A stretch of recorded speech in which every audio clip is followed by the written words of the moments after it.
So welcome back everyone. So today's topic is आज हम पढ़ रहे हैं कि बोन्स ऑफ अपर लिम। मतलब आज हम केवल अपर लिम की बोन्स देखेंगे और कोई मतलब मसल्स और ये वेसल्स अभी इंक्लूड नहीं कर रहे, हम केवल बोन्स ऑफ अपर लिम देखते हैं। तो पहले मैं रफ डायग्राम बना लेता हूँ एक, जिससे आपको पता चल जाएगी अपर लिम में कितनी बोन्स होती हैं। तो मैं रफ डायग्राम बनाऊंगा। सो दिस इज स्कैपुला जो ट्रायंगुलर स्ट्रक्चर होता है, और इधर एक्रोमियम और कोराकोइड प्रोसेस रहती है, और एक्रोमियम से ऐसे क्लेविकल जुड़ा रहता है, और ये स्टर्नम होती है। ऐसा है स्टर्नम का ये manubrium, body of the sternum xiphoid process. तो यहाँ से ये ये क्लेविकल बोन और स्कैपुला गर्डल बनाती हैं। यहाँ पे जो ऐसे बनेगा, तो यहाँ पे हेड ऑफ ह्यूमरस, तो ये ऐसे समझो आप कि ये हो गया, ये हेड यहाँ पे अटैच होता है, और ये आपकी बोन हो गई ह्यूमरस। ये लैटरल कोंडाइल, ये मीडियल कोंडाइल, और ये ऐसा स्ट्रक्चर हो गया। और हेड ऑफ रेडियस, ये रेडियस हो गई ऐसे, और ये अल्ना हो गई ऐसे, सपोज आप समझो। और ऐसे यहाँ पे ये कार्पल बोन्स, और जगह नहीं यहाँ पे, तो ये मेटाकार्पल एंड देन फेलेंजेस।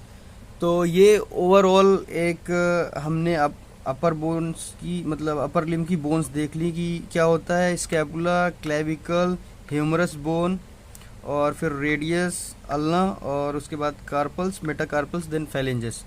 सो इनकी काउंटिंग करें हम तो अपर लिम में देखा जाए तो टोटल 32 बोन्स होती हैं, जो कि क्लेविकल एक, स्कैपुला एक, ह्यूमरस एक, रेडियस अल्ना एक मतलब 2, और कार्पल्स रहती 8, मेटाकार्पल 5 और फेलेंजेस 14। तो ओवरऑल देखा जाए तो ये ऐड होके 32 बोन्स कहलाती हैं। तो आगे चलते हैं अब इसके बारे में।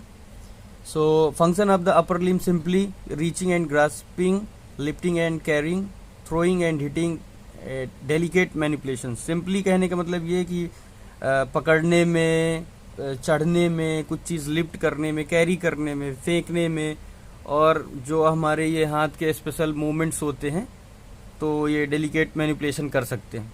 तो सिंपल ये हो गया इसका फंक्शन ऑफ अपर। अब हम पढ़ेंगे कि नेक्स्ट शोल्डर गर्डल। तो ये जो मैंने बात बताया गर्डल यहाँ पे, तो ये स्कैपुला का पोर्शन और क्लेविकल दोनों मिलके शोल्डर गर्डल बनाते हैं। तो इसके बारे में सिंपली आप समझिए। अब स्कैपुला के बारे में हम पढ़ेंगे। तो स्कैपुला एक फ्लैट बोन कहलाती है, और उसका स्ट्रक्चर देखें अगर हम ऐसे, तो वो स्ट्रक्चर रहता है, ये गर्डल हो गया, इधर से ये एक्रोमियम, और ऐसा कोराकोइड प्रोसेस, और ये ऑफ कोर्स ये हो जाएगा मीडियल बॉर्डर, लेटरल बॉर्डर, और ये ऐसे होता है। तो हम ये बैक साइड से देख रहे हैं। तो ये हो गया इधर acromion, this is coracoid, this is glenoid cavity. मैं पूरा लिख नहीं रहा, बस एब्रिविएशन लिख रहा। और ये होगी मीडियल बॉर्डर, लेटरल बॉर्डर, ये इंफीरियर एंगल हो गया उसका, और ये हो गया सब स्कैपुलर फोसा, जो कि कर्ड होता है, क्योंकि रिब्स के अकॉर्डिंग इनको अरेंज करना पड़ता है। तो ये हो गया स्कैपुला। इसके बारे में कुछ पॉइंट्स होते हैं कि ये फ्लैट बोन है, मैंने बोला ट्रायंगुलर इन शेप रहती है, 3 बॉर्डर्स रहते हैं और 3 एंगल्स रहते हैं। ये इंफीरियर एंगल, ये सुपीरियर एंगल, वेरी लेट, और interior surfaces concavity as subscapular fossa because of ribs arrangement। so scapula का ये था इंटीरियर साइड से हमने देखा। अब हम देखेंगे कि पोस्टीरियरली वो कैसे दिखता है। तो सिंपल आप ऐसे समझो कि मैं ऐसे ड्रॉ कर रहा है, ये जैसे स्कैपुला है, और यहाँ से स्पाइन निकलती ऐसे, जो ये एक्रोमियम बनाती उधर आगे। तो और ये यहाँ पे कोराकोइड का ऐसे पीछे से दिखेगा, तो ये स्पाइन होता है। तो इसको बोलेंगे हम कि ये है स्पाइन ऑफ द स्कैपुला, इसके कारण दो रीजन बन जाते हैं, डिवाइड होते हैं, उसको बोलते हैं इसको सुप्रा स्पाइनस फोसा और इंफ्रा स्पाइनस फोसा। और ये हो गया हमारा एक्रोमियम और ये हो गया कोरोकॉइड। तो ऐसे पीछे से दिखता है। ये स्पाइन इसलिए होता है कि मसल्स अटैच होती हैं, जैसे ट्रेपीजियस मसल आके यहाँ अटैच होती है। जितने भी प्रोसेस होते हैं बोन में, ये सिंपली मसल्स और लिगामेंट्स के अटैचमेंट के लिए बनते हैं। तो so scapula posterior surface divided by spine of scapula into supra spinous fossa and infra spinous fossa. Spine ends as acromion, मतलब ये जो स्पाइन इंड होगी तो उसको बोलेंगे एक्रोमियम। और कोराकॉइड प्रोसेस प्रोजेक्ट इंटीरियरली, ये ऐसे निकलेगी इंटीरियर साइड, मतलब सामने के साइड शरीर के। तो ये हो गया स्कैपुला। आगे बढ़ेंगे हम। The medial and lateral border spine and एक्रोमियम and coracoid process provide attachment for the muscle, जैसे मैंने बोल चुका हूँ। और वहाँ पे जब हमने देखा ये ग्लिनोइड कैविटी, जहाँ पर हेमरस का हेड जोड़ता है और वो बॉल एंड सॉकेट जॉइंट होता है वहाँ पे, ये जो शोल्डर गर्डल रहता है। इसके बाद हम देख रहे हैं स्कैपुला के बारे में सारी जानकारी हो गई, आपने रफ स्केल भी देख लिया। अब हम क्लेविकल की बात करेंगे।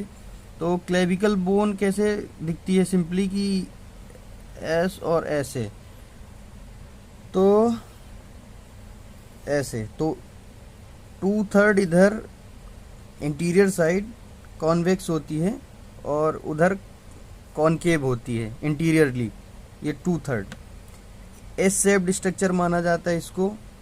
और मीडियली ये स्टर्नम से जुड़ा होता है, जो स्टर्नम ऐसे मैं बना देता हूँ सिंपली, और इधर स्कैपुला के ये एक्रोमियम वाले भाग में जाके जुड़ती है। तो ये है क्लेविकल, इसको कॉलर बोन भी बोला जाता है। तो क्लेविकल के बारे में, act as a strut to join the scapular to the sternum, मतलब ये एकमात्र ऐसी बोन होती है जो मतलब ये एपेंडिकुलर बोन्स रहती हैं जिनको एक्सियल बोन से जोड़ता है। Has a rounded medial end and flattened lateral end and has a shaft that has double curve, यहाँ पर रहते हैं। So medial 2/3 is convex forward and lateral 1/3 concave forward, जो मैंने अभी बोला। Upper surface is smooth and lower surface is roughened by attachment for ligament and muscle. तो इधर ये जो लोअर इंड रहता है तो यहाँ पे मसल्स अटैच होती है, इसलिए रफ रहता है। और ऊपर से इधर से आर्टरीज नर्व्स निकलती, इसलिए स्मूथ बना है, सिंपल। तो ये हो गया क्लेविकल के बारे में। तो क्लेविकल के कर्व हम समझ लिए। अब ये जो इधर एक्रोमियम साइड रहता है तो इस इंड को बोला जाएगा एक्रोमियम फेसेट, क्योंकि ये एक्रोमियम से जुड़ रहा है। तो ये क्या है, एक्रोमियम या एक्रोमियल फेसेट। और यहीं पे ये जो ये फ्लैट इंड होता है, यहाँ पे दो लिगामेंट्स जुड़ते हैं, एक ट्रेपेजॉइड और कोनॉइड। सो ये जस्ट इंफॉर्मेशन के लिए हो गई बात। अब आगे हम बढ़ रहे हैं। Movement of the shoulder girdle. तो जो शोल्डर का मूवमेंट होता है ये अप्रॉक्स चलेगा, 3 बोन मिलके मूवमेंट होती हैं। क्लेविकल मूव करेगा साथ में, उधर स्कैपुला, और साथ में आपका ये गर्डल हेल्प करेगा, तब ये मूवमेंट होता है। तो scapula is mobile bone which can slide with respect to the rib cage. जो रिब केज के साथ स्कैपुला मूव वो होता है। It does not so in conjugation with the clavicle to which it is attached and involves the sternoclavicular and acromioclavicular joints. तो वही मैंने जो सिंपल बताया कि ये तीनों बोन मिल के मूव होती हैं, तो इसलिए ये काफ़ी अच्छा मूव कर लेता है, रोटेट कर लेता है। सो मूवमेंट आप स्कैपुला में कैसे देखेंगे कि जब ये, मैं जस्ट स्कैपुला के लिए ट्रायंगल ऐसे स्ट्रक्चर बना रहा हूँ, आप समझ जाना। तो इसमें स्कैपुला के मूवमेंट कैसे होंगे, ऊपर जाएगा तो एलिवेशन, आगे की ओर जाएगा तो रिब्स केज में ऐसे मूव करेगा जब, तो उसको बोलेंगे प्रोट्रैक्शन। पीछे जाएगा तो इसको बोलेंगे रिट्रैक्शन। और मीडियल एंड लेटरल रोटेशन भी करता है, ये मीडियली ऐसे और लेटरल ऐसे रोटेशन। सो ये मतलब हैंड के मूवमेंट में स्कैपुला बहुत बड़ा रोल प्ले करता है, सिंपली देखा जाए तो। अब हम बात करेंगे ह्यूमरस बोन, जो आर्म बोन है। हम बात कर रहे हैं अब ह्यूमरस की। तो ह्यूमरस दिखता कैसा है कि सिंपली हम मेजर जो स्ट्रक्चर होंगे तो उसमें हम ऐसे, उसका ये ह्यूमरस का हेड है सपोज, ऐसे बन गया, और ये ग्रेटर ट्यूबरकल और ये लेसर ट्यूबरकल, और ये ग्रूव हो जा, ये ग्रूव है लिगामेंट्स के लिए, और ऐसे ये बोन आती है नीचे। तो पहले यहाँ तक का पार्ट कर लेते हैं हम। तो इसमें होगा ये हेड ऑफ ह्यूमरस, और ये है एनाटॉमिकल नेक, और ये है ग्रेटर ट्यूबरकल, ये है लेसर ट्यूबरकल, और इसके बाद greater lesser tubercle, and then inter tubercular sulcus. ये सर्कस होता है जहाँ पे लिगामेंट आते हैं बाइसेप्स की, तो इसको बोला जाता है कि inter tubercular sulcus. And then surgical neck, this portion is called surgical neck. ये सर्जिकल नेक जहाँ से मोस्टली ब्रेक होती है हमारी ह्यूमरस, यहाँ से कमज़ोर रहती है थोड़ा, सर्जिकल नेक हो गया। और ये इस रीजन में इसको बोला जाएगा डेल्टॉइड ट्यूबरोसिटी। डेल्टॉइड ट्यूबरोसिटी मतलब इसमें कुछ रफ इस सरफेस होती है जिसमें डेल्टॉइड आके जुड़ती है। तो ये रहा नॉर्मल अपर इंड, इसके बारे में हमने बात की ह्यूमरस की।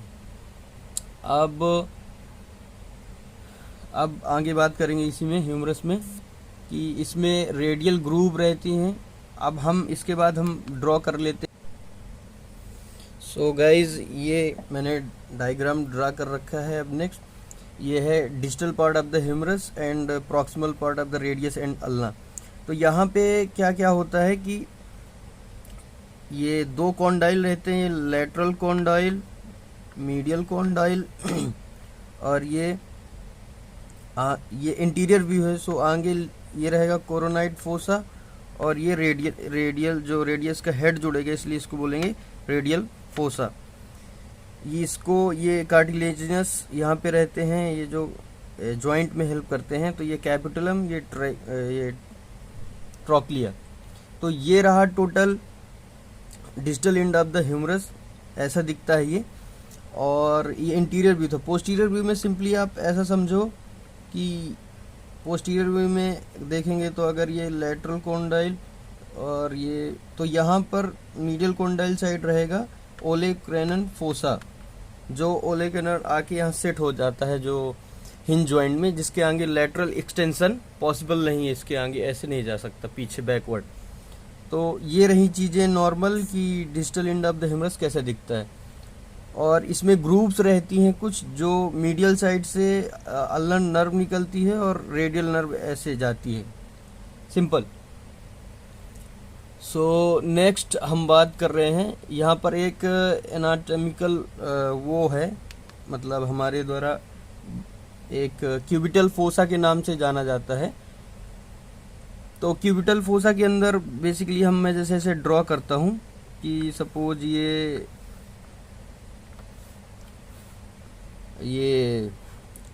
आर्म है और ये फोर आर्म है, तो इस रीजन में इसको बोला जाता है क्यूबिटल फोसा।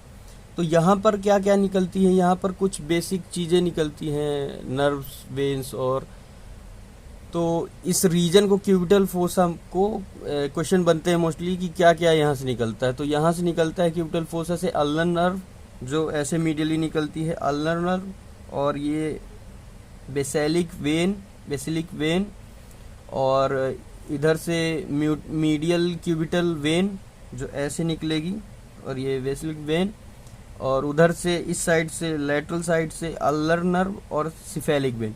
सो यहाँ पर देखा जाए तो 1 2 3 4 5 चीज़ें निकलती हैं क्यूबिटल फोसा से, ulnar nerve, basilic vein, medial cubital when, और सिफेलिक वेन, और रेडियल नर्व।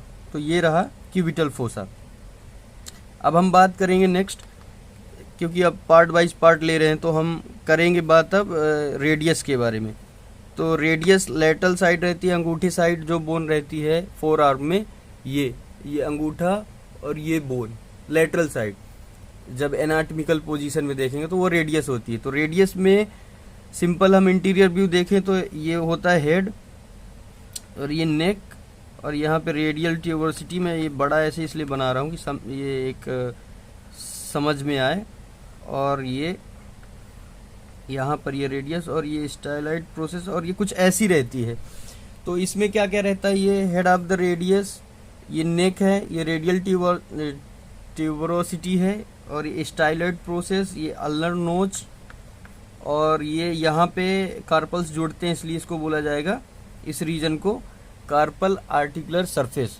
तो हम यहाँ पर ये सिंपली देख लिए कि रेडियस ऐसी दिखती है, और ये आगे जाके इधर ह्यूमरस में कैपिटलम में जुड़ेगी और इधर अल्ना से जुड़ेगी, इसलिए इसको बोला जाएगा कि ये अल्नर नोच होगी। यहाँ पे जो अल्नर अटैच होगी तो अल्ना ऐसे यहाँ ऐसे अटैच होती है, सिंपल समझिए आप ये। तो ये रहा ऑल अबाउट रेडियस। अब हम बात कर रहे हैं अल्ना, अल्ना बोन जो साथ में रेडियस के अटैच रहती है, अल्ना। तो अल्ना सिंपल मैं इंटीरियर भी बनाऊं तो कैसे दिखता है कि सपोज ये नोच है उसका, और यहाँ पे भी ट्यूबरोसिटी रहती है, और और डिस्टल जाके ये फ्लैट हो जाती है। तो अल्ना का और लेटरल व्यू देखें तो ये कैसे होगा, ऐसे ये नोच शो कर रहा हूँ और ये ऐसे बोन जाएगी। तो इसमें क्या क्या रहता है, ये जो रहता है ट्रोक्लियर नोच, और ये ऊपर ये ट्रोक्लियर नोच हो गया, और इन्फीरियर जो रहेगा ये रहेगा कोरोनाइड प्रोसेस, और जो सुपीरियर रहेगा उसको बोला जाएगा ओलेकैनल फोसा। तो कोरोनाइड प्रोसेस, ये ओलेकैनल प्रोसेस।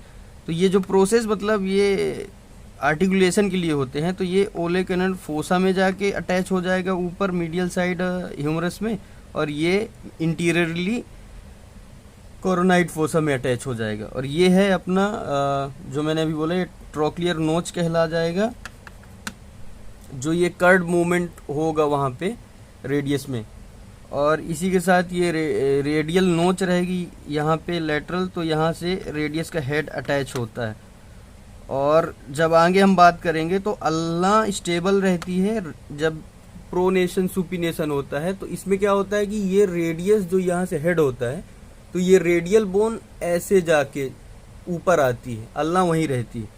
तो ये डायग्राम में समझे तो कैसे होगा कि ये ऐसे आएगी ऊपर, जस्ट सिंपल ये ऊपर रोटेट। तो जब ऐसे हाथ रहेगा तो ये सुपिनेशन कहलाएगा, प्रोनेशन में रेडियस अल्ना के ऊपर चली जाएगी।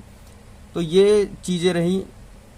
तो ये जो ट्यूबरोसिटी है यहाँ पे ये बोला जाता है ट्यूबरोसिटी ऑफ द अल्ना, जो बाइसेप्स की लिगामेंट्स रहेंगे यहाँ पे आके अटैच होते हैं। So this is olecranon coronoid process, trochlear notch, और यही हेड ऑफ अल्ना हो गया, और यहाँ रेडियल नोच रहती है। और डिस्टल में क्या रहता है, डिस्टल में इधर भी ये हो जाता है कि ये अल्नर स्टेलॉइड हो गया, जो एक प्रोसेस बाहर की ओर निकलता है। This is all about ulna. So pronation supination बता ही दिया गया। अब आगे बात करेंगे हम हैंड की। अब हैंड रहता है हमारा, तो मैं सिंपल डायग्राम ड्रॉ कर रहा हूँ कि सपोज ये हैंड है सिंपल। तो हैंड में क्या क्या होता है, इसमें होता है कार्पल्स, मेटाकार्पल्स एंड फेलिंजेस। तो कार्पल्स होते हैं 8, मेटाकार्पल्स होते हैं 5, फेलिंजेस होते हैं 14। तो फेलिंजेस को 14 क्यों कैसे इंक्लूड करते हैं कि ये जो बोन रहती हैं ये होती है प्रॉक्सिमल, ये मीडियल, ये डिस्टल, इसी तरह ये तीनों। तो ये 3 चौको 12, और थंब में केवल 2 ही बोन रहती हैं। तो ये कितनी हो गई, 12 2 14, तो इसलिए फेलिंजेस 14 होती हैं। और ये मेटाकार्पल समझो आप, मेटाकार्पल बोन। और यहाँ पे ये जो कार्पल्स बोन होती हैं ये 4 करके ऐसे यहाँ रिस्ट से यहाँ पे अल्ना का रेडियस से इधर ये बोन जुड़ती है, और अल्ना जस्ट सपोर्ट करता है यहाँ पे। तो ये ओवरव्यू रहा सिंपली। और इधर फेलिंजेस में ये प्रॉक्सिमल, मीडियल, डिस्टल, ये मेटाकार्पल का प्रॉक्सिमल डिस्टल और ये दो उसमें अरेंज होती हैं कार्पल्स बोन। तो ये रहा हैंड के बारे में। अब हम इसके बारे में जब आगे बात करेंगे तो थोड़ा मोमेंट्स भी हम देख लेते हैं यहाँ पे। तो मोमेंट्स कैसे होगा कि जब ये फिंगर ऐसी हैं, सपोज फिंगर, तो जब बाहर जाएंगी ऐसे तो इसको बोलते हैं एबडक्शन, जब अंदर आती हैं तो इसको बोलेंगे एडक्शन। और बस यहीं पे ये थंब का ये अपोजिशन कहला जाता है। सो आगे हम चलते हैं कि अब इसकी समरी देख लेते हैं कि सिंपल ये ऐसे मोमेंट ये मिल के करते हैं सब। तो ये all about this is basic, और यहाँ पर मैंने ट्राई किया अपर लिम्ब की बोन समझाने के लिए। सो गाइज अगर ये मेरे वीडियोस आपको थोड़ा भी हेल्प करें तो मैं बहुत आभार प्रकट करूँगा इसके लिए। और मेरा एक और चैनल है डॉक्टर शिवदीप विश्वकर्मा करके, जहाँ मैं मोटिवेशन और स्पिरिचुअल के बारे में बात करता हूँ। तो आप मेरे इस चैनल को भी सब्सक्राइब करें और अपने जो मेडिकल स्टूडेंट्स हैं और बायोलॉजी साइंस वाले स्टूडेंट्स हैं उनको ये वीडियो शेयर करिए। और अभी तक अगर वो मेरा मोटिवेशन वाला चैनल सब्सक्राइब नहीं किया है सो जाके सब्सक्राइब करिए। Thank you so much guys, thank you so much.